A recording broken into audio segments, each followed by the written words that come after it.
Olá, esse grupo tem como tema algoritmos probabilísticos. O grupo é composto por mim, Paulo Otávio, Leonardo, Victor, Welder, Arthur, Lucas e Pedro. Então, um algoritmo probabilístico, ele utiliza a probabilidade como parte da sua lógica. Isso quer dizer que na prática, uma máquina que implementa esse tipo de algoritmo, ele acessa um gerador de número pseudo-aleatório, né? O que é diferente dos algoritmos convencionais, né? Que no caso do probabilístico, dado uma mesma sequência de entrada, não necessariamente leva para um mesmo estado final. Por exemplo, num algoritmo que não é probabilístico, você tem uma entrada A, ele vai para o estado Q1.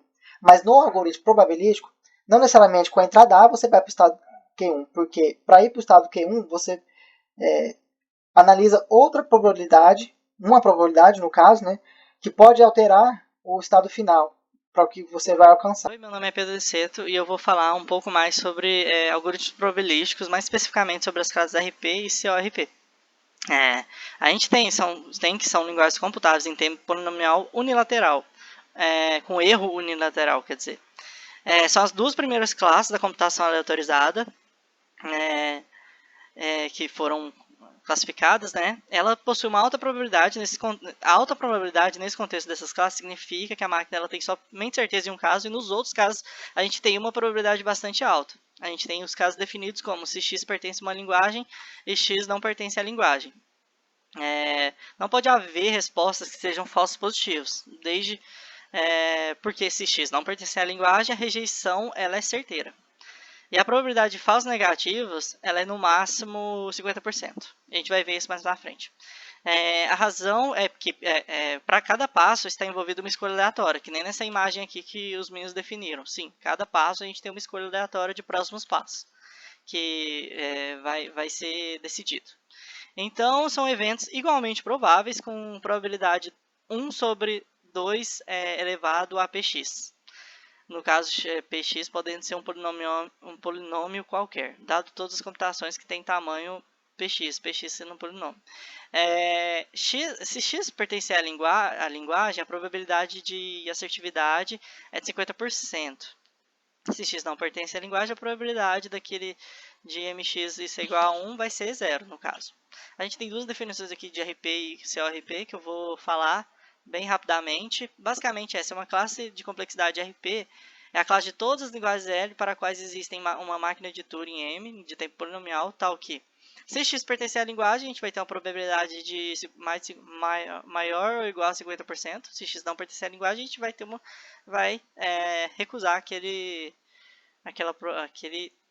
contexto.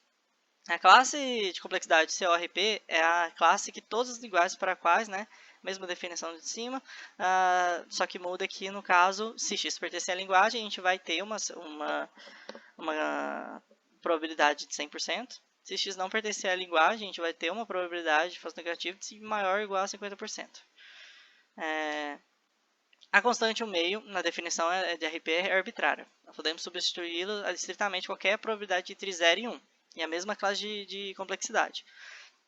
Substituindo a constante 1 meio por 1 sobre px, sendo px um polinômio qualquer, um polinômio fixo, qualquer não fixo, ou então 1 menos 1 sobre 2 elevado a px, obteremos a mesma classe de linguagens. A gente vai provar isso considerando duas definições aqui. RP1 é a classe de todas as linguagens L, tal que a gente possui essa definição aqui, onde se x pertence à linguagem, a gente vai ter uma probabilidade de 1 sobre px. No caso, sim, 1 sobre px, e se x não pertence à linguagem, a gente já vai saber que ela não pertence, então a probabilidade é 100%.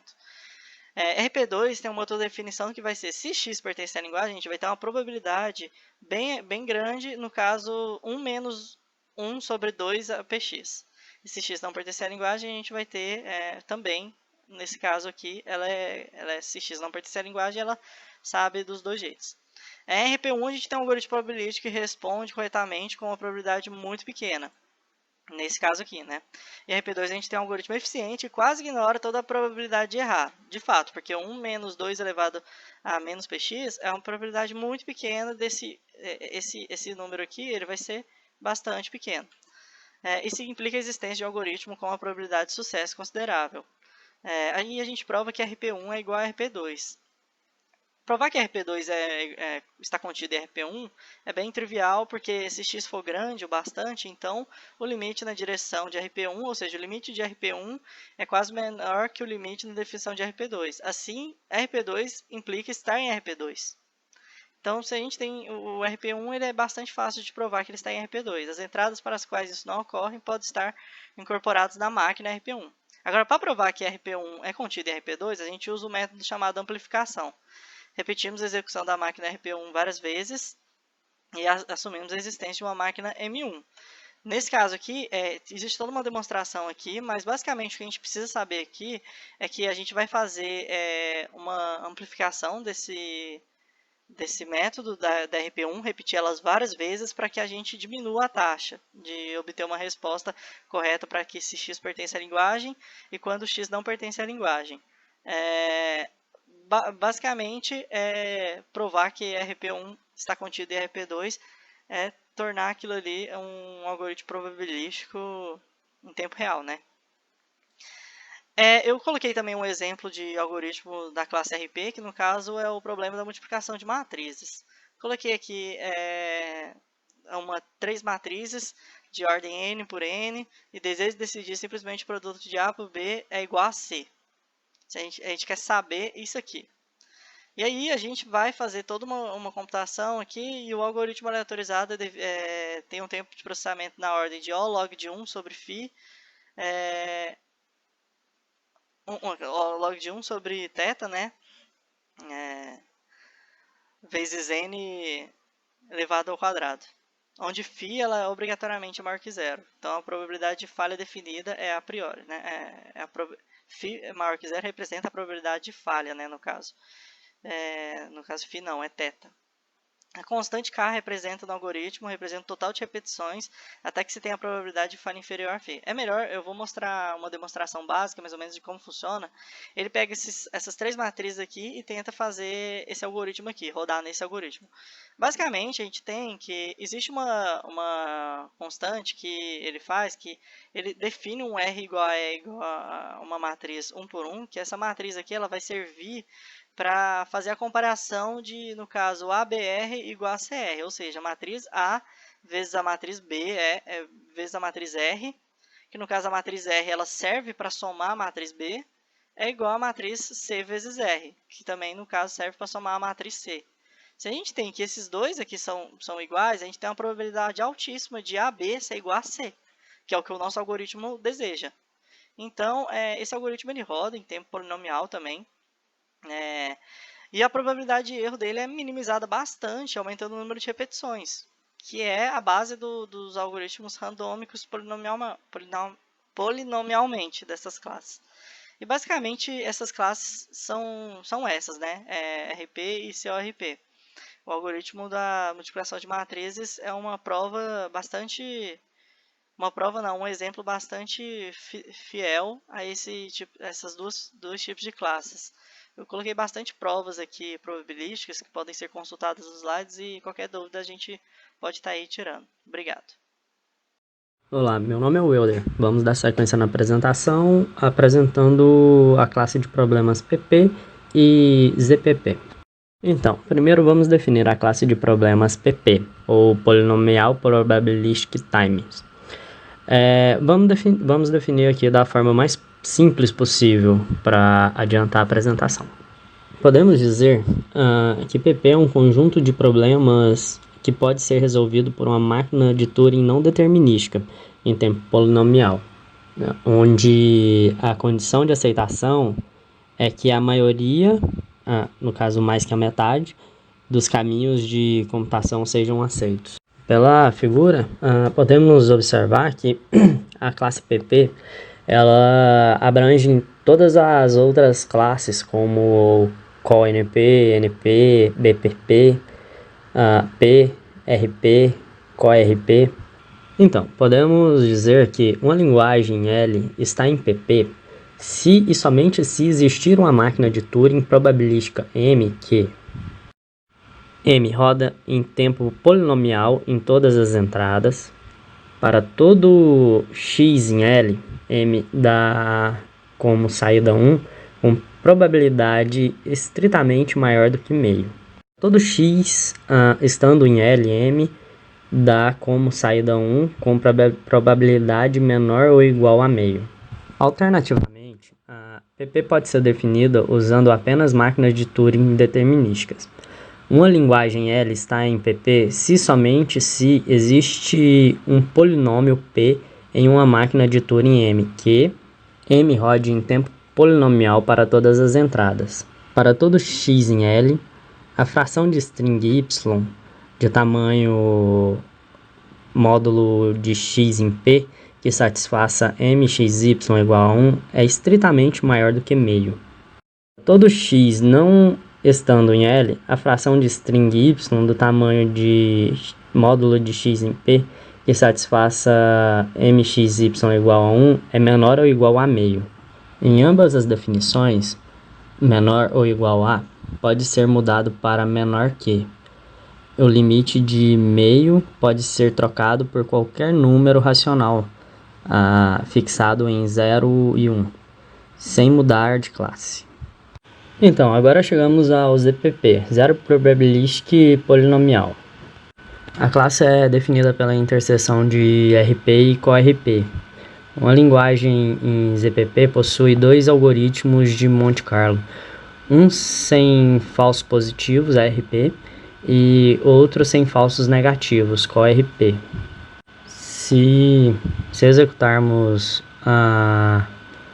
repetidamente ambos os algoritmos de Monte Carlo, eventualmente uma resposta definida virá, ao contrário de RP. Uma resposta positiva naquela sem falso positivo, uma resposta negativa daquela sem falso negativo. Bem, chegamos então na classe BPP. O que significa esse BPP? Significa, do inglês, Bounded Error Probabilistic Polynomial Time. Em português, a tradução seria algo semelhante a probabilístico de tempo polinomial comprometido a erros. Essa classe BPP ela tem algumas características principais. Por exemplo, a probabilidade de erro é de no máximo 33%. Na prática, uma probabilidade de erro de 1/3 pode até não ser aceitável, só que a ideia é, existe uma probabilidade de erro, só que o algoritmo é executado várias vezes e fazendo com que a chance de a maioria das execuções deem errado decair exponencialmente, fazendo com que se torne mais prático e mais preciso mais frequentemente a resposta, mais correta mais frequentemente. Então, na prática, a probabilidade de erro acaba decaindo. Essa classe contém somente problemas executados em tempo polinomial, algoritmos que executam em tempo polinomial, e também é a classe de problemas mais práticos. O que é isso? Grande parte, se não a maioria dos problemas da classe BPP podem ser resolvidos de forma eficiente em máquinas modernas. De forma mais teórica, uma linguagem L vai estar em BPP se e somente se uma máquina de Turing executada em tempo polinomial em toda entrada, primeiro de tudo. Para todo x da linguagem, a máquina vai dar uma resposta correta com probabilidade maior ou igual a 66%. E, consequentemente, para todo x que não esteja na linguagem, a máquina dá uma resposta incorreta com probabilidade menor ou igual a 33%. Umas curiosidades, vamos chamar. O P é igual ao BPP? No caso, o P, obviamente, está no BPP. Só que tem muitos problemas que, por exemplo, estavam no BPP, só que a gente não sabia se estava em P. Um desses problemas é o teste polinomial de identidade. Esse teste é basicamente uma pergunta se existe, por exemplo, uma valoração de variáveis, tal que quando o polinômio é avaliado, o resultado é não zero. Basicamente é essa a pergunta. Substituindo a máquina de Turing por um computador quântico, nós temos uma outra classe de problemas, que é o BQP, que é o Bounded Error Quantum Polynomial Time, ou seja, ele deixa de ser probabilístico. Essa classe também ela é fechada sobre o complemento, ou seja, o BPP é igual ao complemento dele mesmo, e o relacionamento entre o BPP e NP é desconhecido. Na verdade, o BPP e NP podem nem ser comparáveis, a gente realmente não sabe, não conhece o relacionamento entre essas duas classes de problemas. Oi, eu sou Arthur Gomes e eu vou apresentar um problema que pertence à classe BPP. O nome desse problema se chama o problema do corte mínimo. Na definição, basicamente é o seguinte, temos um G, que é um gráfico conexo, não dirigido, em que a gente quer separar dois vértices. A gente separa esses vértices pegando um conjunto de arestas e simplesmente eliminando elas, né? Removendo do grafo. Nesse exemplo aqui, eu te mostrei 3 possíveis cortes. Podemos ter um corte em cima, corte embaixo, corte pela diagonal. Vai depender do custo da aresta e qual que é o melhor, tá? Para cortar. Esses cortes podem gerar 2 ou mais componentes. O objetivo aqui é separar esses dois vértices, tá bom? Esse aqui é o algoritmo do corte mínimo. Basicamente o G é um gráfico qualquer com peso positivo nas arestas. O K é um inteiro positivo. E o W, ele vai ser uma solução do problema do corte mínimo gerada após várias repetições do algoritmo com probabilidade de sucesso maior ou igual a 2/3. Tá? E a pergunta que é o mais importante nesse tópico. Se o corte mínimo em G tem valor mínimo corte exatamente igual a K.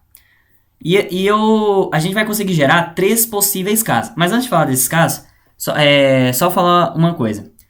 No nosso problema vai ser dado uma string X e uma linguagem L. Esse L está contido dentro do 0, 1, asterisco, tá?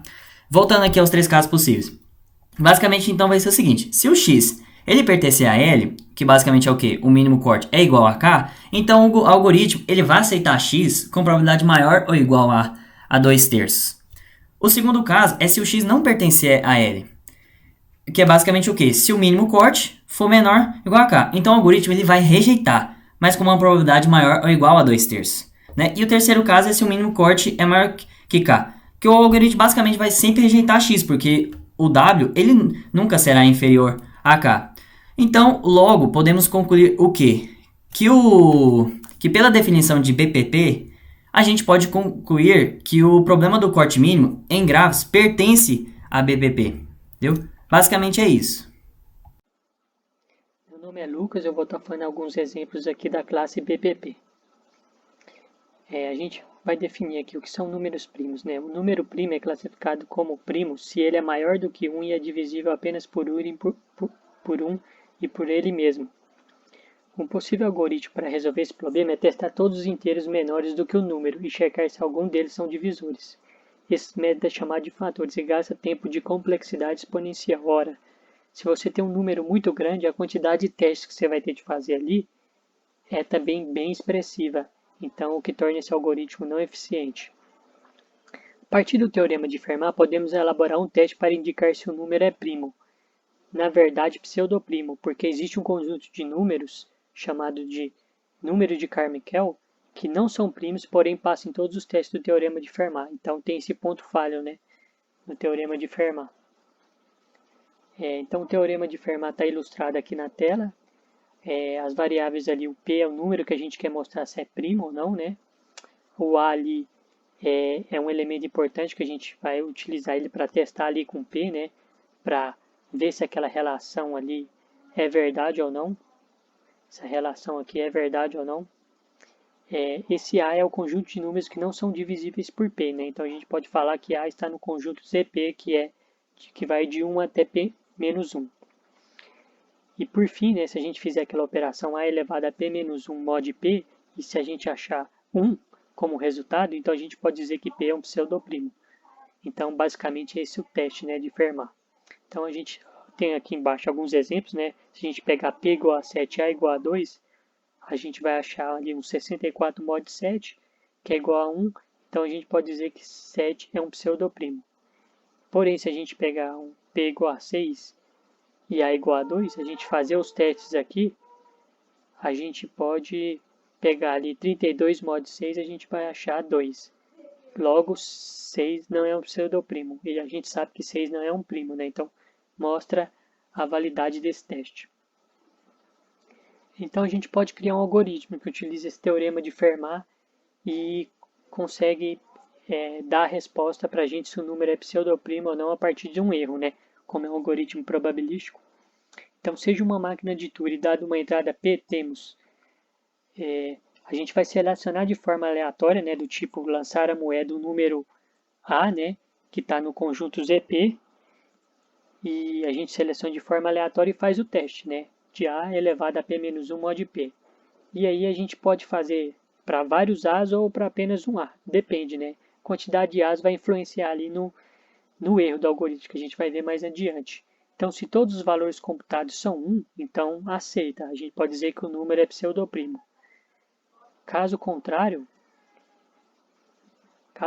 ele rejeita, né? Se naquela operação A, P-1, mod P, não foi igual a 1, então a gente rejeita, indicando que o número não é pseudoprimo, não é primo.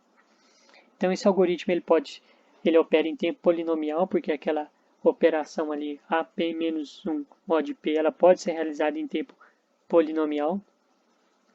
E tem um elemento muito importante, que é esse parâmetro K, né, que diz a quantidade de A's que a gente vai testar. Quanto maior o número de A's, a gente pode fazer maiores testes. Por exemplo, se a gente está lidando com um número que não é pseudoprimo, então aquele conjunto de A's ali que a gente está testando vai aumentar a probabilidade que tem um A ali dentro daquele meio ali que consiga gerar uma computação ali que seja diferente de 1. Então a gente está, nesse caso aqui, aumentando o número de testes, tendo maior certeza que a gente está dando um resultado que é verdadeiro, né? Se o número é pseudoprimo,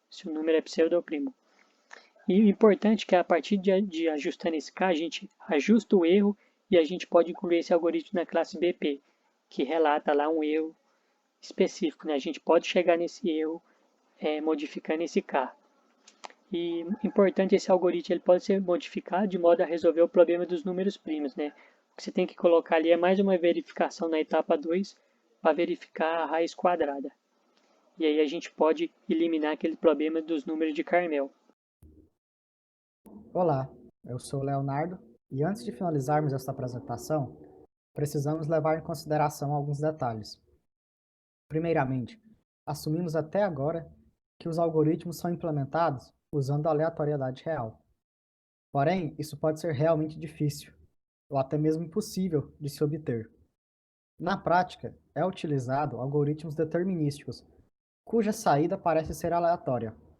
Chamados de geradores pseudo-aleatórios. Geralmente, algoritmos projetados para usar aleatoriedade funcionam muito bem com geradores pseudo-aleatórios. Porém, provar isso pode ser uma tarefa bem difícil. O desenvolvimento de algoritmos mais sofisticados para a geração pseudo-aleatória é essencial para o bom funcionamento dos algoritmos aleatórios. Também é muito importante tomar algumas notas sobre as classes de complexidades vistas aqui. Já foi provado que ZPP está em BPP. Porém, muitas questões em relação ao relacionamento entre classes de complexidades probabilísticas e outras classes de complexidades, especialmente P e NP, continuam abertas. É fácil ver que P está em ZPP. Também sabemos que ZPP está em NP. Porém, se assumirmos que P difere de NP, ainda não é possível saber se ZPP é um superconjunto próprio de P ou um subconjunto próprio de NP. Portanto, a relação entre BPP e NP é desconhecida. Porém, acredita-se fortemente que P seja igual a BPP e, portanto, P seja igual a ZPP.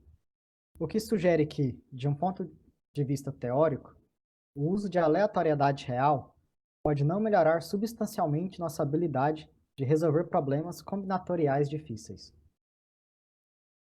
Mas por que usaríamos algoritmos aleatórios? Bem, analisando os algoritmos já inventados, percebemos que eles possuem duas coisas em comum. São simples de entender e simples de implementar.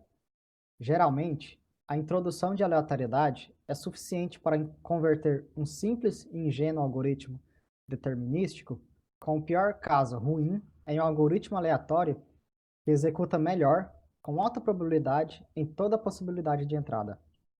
Estes algoritmos, na maioria das vezes, requerem menos tempo e menos espaço para serem executados, quando comparado com os melhores algoritmos determinísticos que resolvem o mesmo problema.